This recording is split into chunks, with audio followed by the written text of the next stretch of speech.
Hello, CEP 200 students, and welcome to the final week of this 3-week course. Everything from units 1 and 2 have been graded. So everything from units 3 and 4 will be graded by the end of this next week, so by Tuesday at 11:59 p.m. Excuse me, and then your assignments after that should be graded and completed hopefully within a week or two of that. I think things are going to get a little hectic next week with like the actual semester starting and trying to grade things, but the university makes it pretty tight for instructors to where we have to have everything wrapped up and the grades submitted pretty soon. So you should not be waiting too long for your final grades. What I do want to mention though is you should be able to calculate your final grade by just going into UB Learns and taking a look at your overall column. You take that number and divide it by 500, and you'll get a decimal. You multiply that by 100, and that'll give you your percentage. And you can compare that percentage to the syllabus, and it'll give you your letter grade. So just in case you guys are a little bit like me and a little antsy, I was very much that way when I was a student, so I understand. So really good job on units 1 and 2. Very little feedback required for anyone. Units 3 and 4, I will be taking a look at starting today. But as far as 5 and 6, as well as, kind of like the conclusion materials, it's a big unit. I did warn you of this in the beginning, and I know that, like I said, I've been saying 3-week courses are really tough. So for Unit 5, we're taking a look at getting creative. So we're looking at like creative counselors, like counselors in the expressive arts, organizational counselors, and pastoral counselors.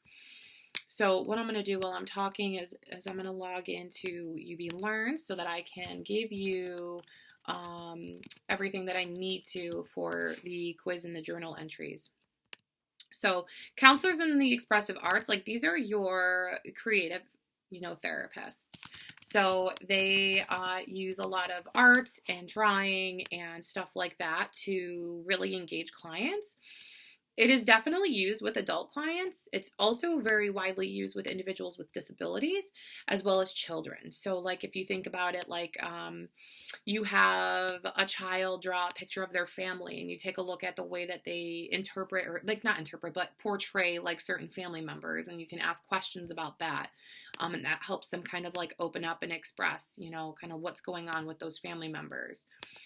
There's also like sand tray therapy where you have, the child draw a story in the sand. And that usually will tell a story as well. So, yeah, just kind of like keeping that in your mind. I am opening up the Unit 5 and Unit 6 materials right now, so you can take a look. Anything that you can't find for Unit 6, such as the cumulative assignment and the journal reflection and stuff, that is all in the conclusion unit, so our conclusion folder. So just keep that in mind. It's going to make me edit the settings on this guy. So permit users to view content. Yes. Okay. So that is good to go. So organizational counselors, these counselors are a little bit different, and this is going to get really repetitive in this unit.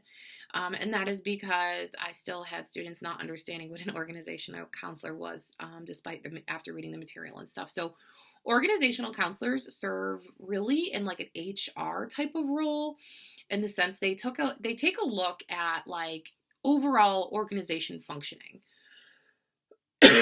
retention rate, what makes employees leave, what helps employees stay. So the type of factors that like make employees satisfied or dissatisfied and stuff like that. So that's an organizational counselor. Pastoral counselors are also a counseling profession that a lot of students are surprised by too.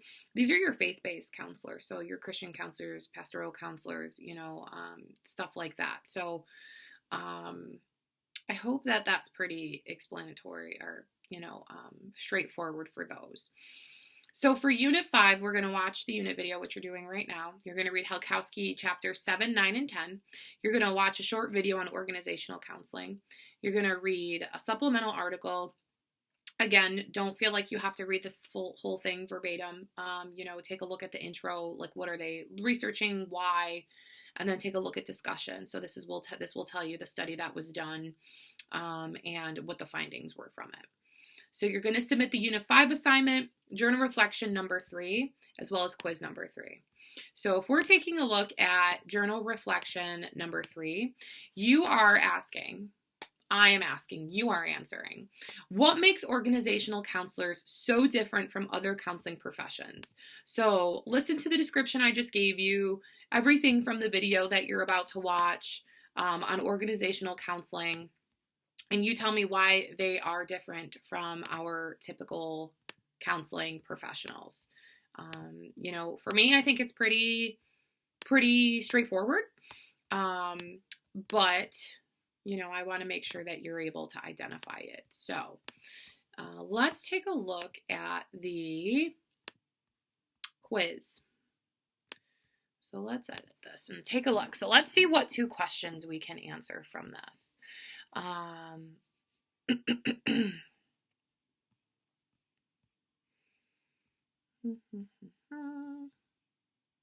Okay, so one of the questions that really gets people is the multiple choice question of, according to Halkowski, the average median income for pastoral counselors in 2016 was.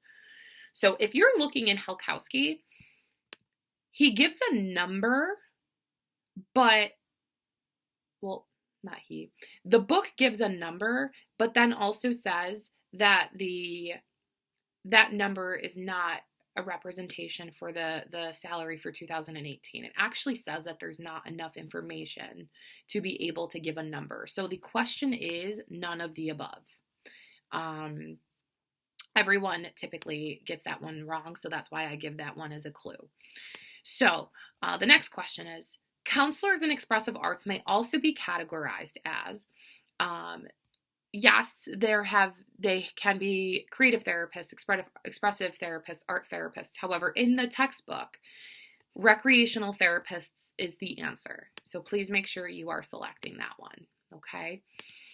So those counseling professions are pretty straightforward. Most times people just need a little bit more clarification on the organizational counselors, but I think we're okay.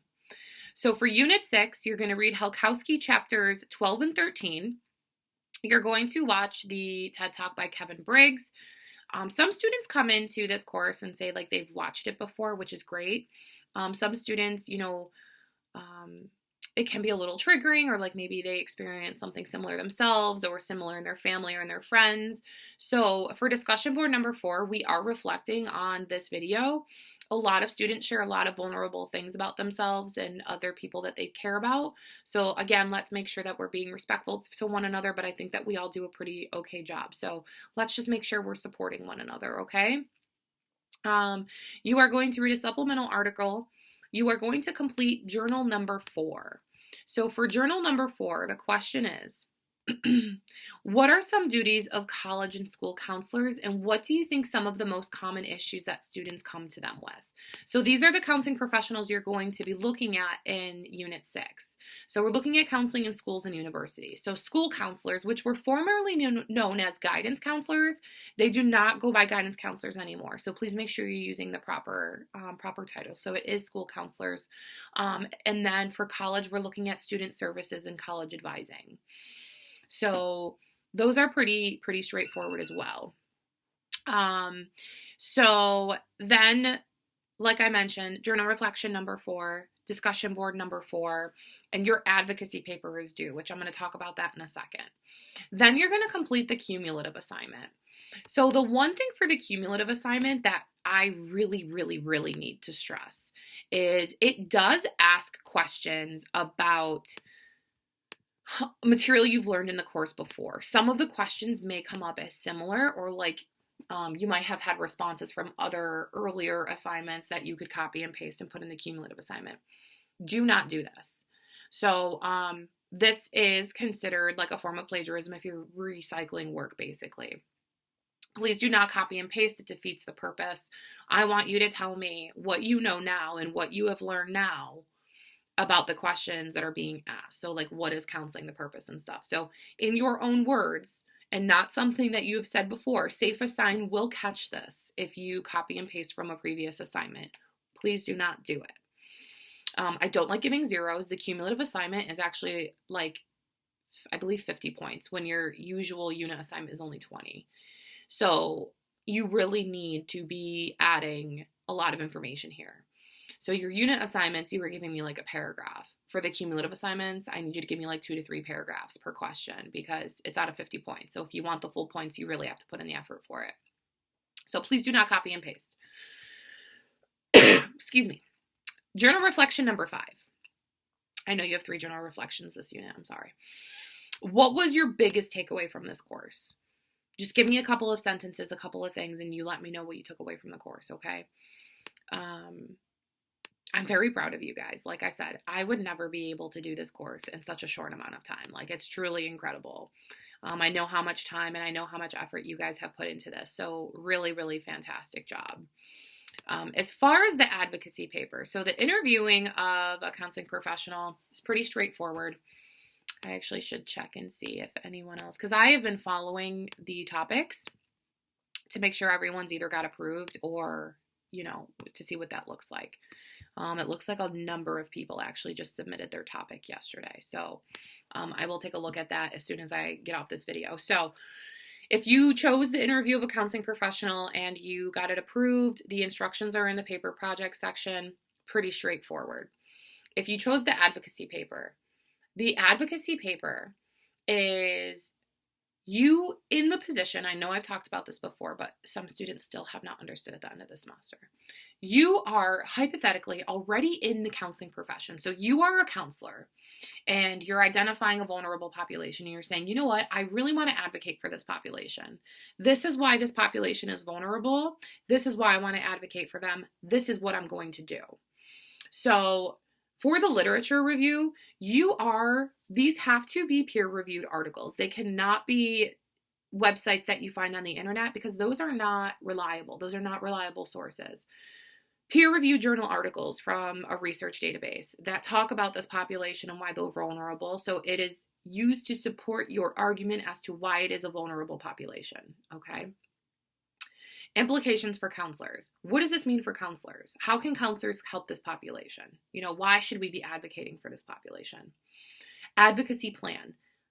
Say you're a therapist, you're a counselor, you're a therapist, whatever you are, and you have unlimited resources. What are you going to do? Give me a step-by-step thought out advocacy plan of what exactly you're going to do. It should not be brief. You need to be specific, okay? So take a look. There is a sample paper for you in UB Learns. Take a look at it. The layout is the same and everything. So make sure you take a look and you do all that. That's usually the most difficult thing that students have a hard time with. So if I didn't do a good enough job explaining, you're still confused, please reach out to me and email me, okay? Everything is due Tuesday at 11:59 p.m., okay? Actually, let me double check this because I think I could be saying the wrong day. Give me 1 second.